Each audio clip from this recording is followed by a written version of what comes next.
Hello my dear ট্রেনিস, তোমরা তো আগেই জানো যে আমরা আমাদের এই টেলারিং যাত্রায় আমরা আদৌ কখনো স্কেচ করে বা ড্রাফটিং করে আমরা কোনো ট্রেনিংকে শেখাইনি।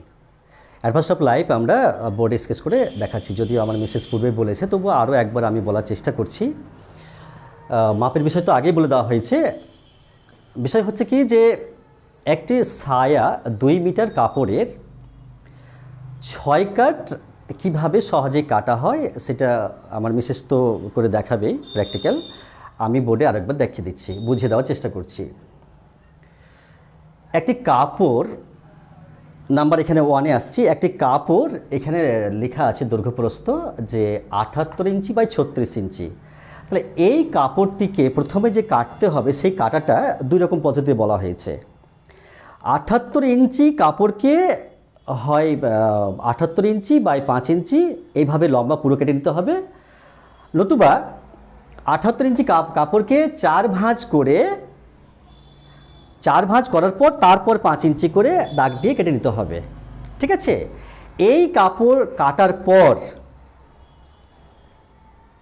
কোমরের বেল্টের জন্য 21 ইঞ্চি বাই 5 ইঞ্চি কেটে নিতে হবে। বাকি কাপড়টা যেটা অবশিষ্ট থাকছে সেটা পেটিকোটের বা সায়ার ওই ফিতার জন্য, মানে দড়ির জন্য। তাহলে এটা ক্লিয়ার হয়ে গেছে। এখানে যেমন বলা হয়েছে যে 1 ইঞ্চি বাই 50 ইঞ্চি ফিতার কাপড় হবে, আবার নাম্বার আসছে 3। তাহলে এই কাপড়টা কাটার পর এই কাপড়টিকে আমি আবার বিপরীত দিকে ভাঁজ করে, যেটা প্র্যাকটিক্যাল আমার মিসেস দেখাবেন এখানে ভাঁজ করার পর এখানে 2টো ভাঁজ আছে, এখানে ভাঁজ করা হয়েছে এবং এইখানে 4টা লেয়ার দেখা যাচ্ছে, কাপড়ে 4টা লেয়ার।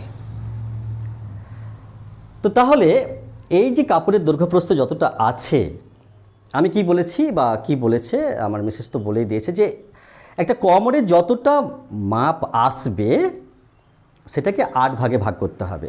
সাপোজ এখানে বলা হয়েছে কি 36 ইঞ্চি বাই 4 ইঞ্চি লুজ সমান 40 ইঞ্চি, তাহলে 40 ইঞ্চিকে 8 ভাগ করতে হবে। তাহলে কি আসবে? 5 × 8 = 40। তাহলে আমি করেছি কি, কাপড়টি ভাঁজ করার পর এখানে 5 ইঞ্চি, ঠিক নিচে বিপরীত দিকে 5 ইঞ্চি। তাহলে দেখা যাচ্ছে কি যে আমি 5 × 8 = 40 কোন জায়গাটাই বলা হয়েছে, এই যে কাপড়টি আছে 2টো ভাঁজ, তাহলে এখানে যদি 5 5 নিই সমান, তাহলে হিসেবে এখানে 4টা কাপড়ের আসছে, 4টা কাপড়ের হিসেব আসছে। তাহলে 4 × 5 = 20, এখানে আসছে 4টা কাপড়, 4 × 5 = 20, কিন্তু এখানে 4টা কাপড় আসবে না, এখানে বড় 2টো কলি আসবে, মানে প্যানেল আসবে। তাহলে হিসেব বোঝানোর জন্য এটাকে 8 ভাগে ভাগ করা হয়েছে। তাহলে এখানে 5 ইঞ্চি, এখানে 5 ইঞ্চি এবং সেলাইয়ের জন্য 1/2 ইঞ্চি মার্জিন নিয়ে এখানে পুরো দাগ দিয়ে দেওয়া হয়েছে।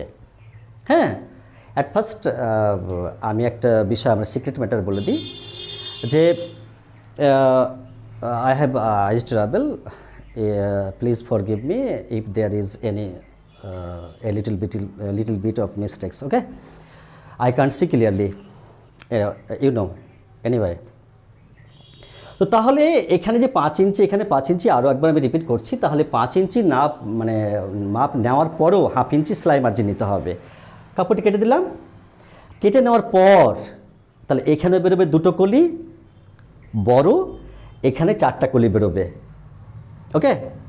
তো তাহলে এই 2টো কলি 4টা কলি নিয়ে মোট 6টা, আমি যদি এই কাপড়টাকে এভাবে ঝুলিয়ে দিই তাহলে দেখা যাবে যে এই অংশটা এখানে ঝুলে যাবে। ঝুলে যাওয়ার জন্য এটাকে একটু হালকা করে কেটে নিতে হবে, মানে ওভাল শেপ দিয়ে নিতে হবে। তাহলে এটা ক্লিয়ার হয়ে গেল।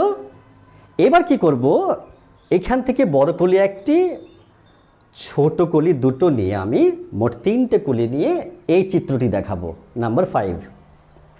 তাহলে এটা কি হচ্ছে, যদি এই ছোট 2টো কলি 2 সাইডে মাঝে একটি বড় সেলাই করে নিতে হবে।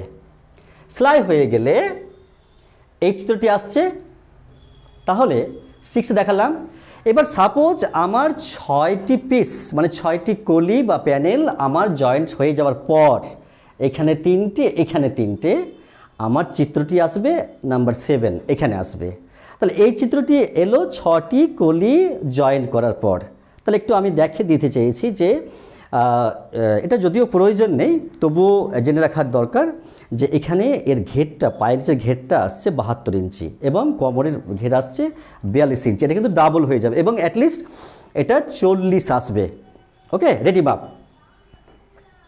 এরপর কি বলবো, এই 6টি কলি জয়েন্ট করার পর এখানে যে এইখানে এবার এই 7 থেকে আমি আসবো 8-এ। এই 8-এ এই যে এখানে প্রথমে বলেছিলাম যে এখানে 72 ইঞ্চি কাপড়টি কাটার পর 21 ইঞ্চি বাই 5 ইঞ্চি কমর বেল্টের জন্য কেটে নিতে হবে। তাহলে এই কাপড়টি এখানে জয়েন্ট হয়ে যাচ্ছে। যে কোনো আমি ড্রেস দেখেছি যে সাপোজ আমার এই জামাটি যখন আমি ঝুল মাপ নিলাম তখন আমাকে এক্সট্রা কিন্তু এখানে 1.5 ইঞ্চি নিতে হয়েছে। একমাত্র সায়ায় যেটা একটা মাপ, যতটা ঝুল ততটাই নিতে হয়, এক্সট্রা নিতে হয় না, বাড়তি নেওয়া দরকার নেই। এটা একটা সিক্রেট ম্যাটার। তো তাহলে কি, তাহলে তো সায়াটা এরপর তো তাহলে 6টি কলি জয়েন করার পর সায়া তো এখানে তাহলে মুড়ে দিচ্ছি আমি, এখানে তো মুড়তে হবে। প্রথমে 1/2 ইঞ্চি, তারপরে আবার 1.5 ইঞ্চি, নাহলে 1 ইঞ্চি। সাপোজ আমি 1.5 ইঞ্চি টোটাল ধরে নিলাম, তাহলে 1.5 ইঞ্চি ছোটো হয়ে গেল, তাহলে এটা মেকআপ কিসে হবে? তাহলে এখানে ওয়েস্ট ব্যান্ড মানে কোমর পট্টিতে জয়েন্ট হয়ে যাচ্ছে। ঠিক আছে, এখানে তাহলে যতটা ঝুল ততটাই আসবে এই ওয়েস্ট ব্যান্ড মানে কোমর পট্টি জয়েন করার পর। ওকে, তাহলে এই কাজ হয়ে যাওয়ার পর আমি আসব পরিপূর্ণ চিত্রে, যেটা এই শুধু ডরি মানে কোমরের ফিতে দেওয়ার পর এর পূর্ণচিত্র আসছে 11-তে। তাহলে এই বিষয় আমাদের, আমি অ্যাট ফার্স্ট অফ লাইভ এই ভিডিও ক্লিপ তৈরি করলাম। আশা করি যতটা পেরেছি বুঝিয়ে বলেছি। কোথাও ভুল হলে বা আমাদেরকে নিজের ভুল মনে করেই ক্ষমা করবেন। আর দ্বিতীয় কথা হচ্ছে কি যে শুধু তো আমার ট্রেনিজ নয়, আমি ভিউয়ারদের উদ্দেশ্যে কথাটি বললাম। আর পরবর্তী ভিডিওতে আবার দেখা হবে, আশা রাখছি আপনারা আমাদের সঙ্গে থাকবেন। ধন্যবাদ।